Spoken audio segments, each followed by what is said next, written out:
This week's Torah portion is called Parashat Mishpatim. If you remember last week, we read about the Jewish people receiving the first two of the 10 commandments. It was too much of a revelation for them. And so they say, no, Moses, you go up on Mount Sinai, you go and learn the Torah and bring it back to us.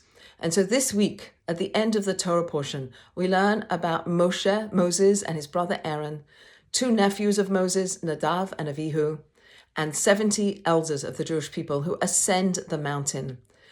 Everybody goes to a certain place, and Moses will continue on up the mountain to then convene with God for 40 days and 40 nights to receive all of the Torah.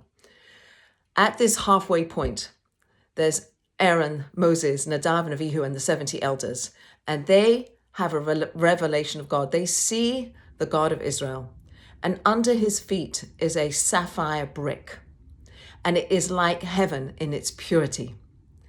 And we learn that they gaze upon God. This sapphire brick is fascinating. The medieval commentator Rashi tells us that the brick represents the suffering that the Jewish people endured in Egypt, that they had to build bricks. And it was oppressive, hard labor.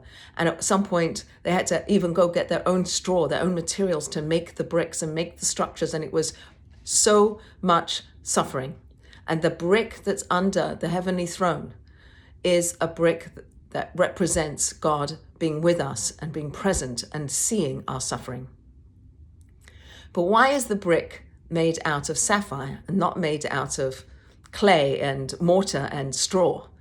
So another Jewish commentator teaches that it's made out of sapphire, which is like heaven in its purity, to represent that after the suffering came a redemption. There was darkness and then there was light. There was suffering and then there was redemption. There's another teaching that talks about a Jewish woman who's pregnant.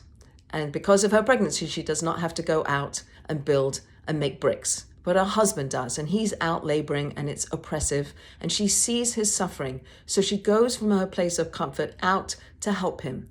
She helps him make the bricks, and it's so oppressive to her that she miscarries, and her baby is born prematurely, it dies, and that baby gets mixed up in the straw and is made into a brick. And the story continues that the angel Gabriel takes that brick and brings it up to God to show God, not that God doesn't know, but to show God the suffering of the Jewish people, that this brick represents not just the suffering of the Jewish people and not just that in the future there will be redemption, but that this particular brick is made up of a character trait that is exemplary, that this woman who didn't have to went out of her comfort zone to help her husband, to help another who was suffering. And we see that with Moses, who went out of his palace to help the Jewish people. We see it with Esther, who went to advocate for the Jewish people, out of our comfort zone to help others. This is a character trait worthy of learning about and manifesting in our own lives.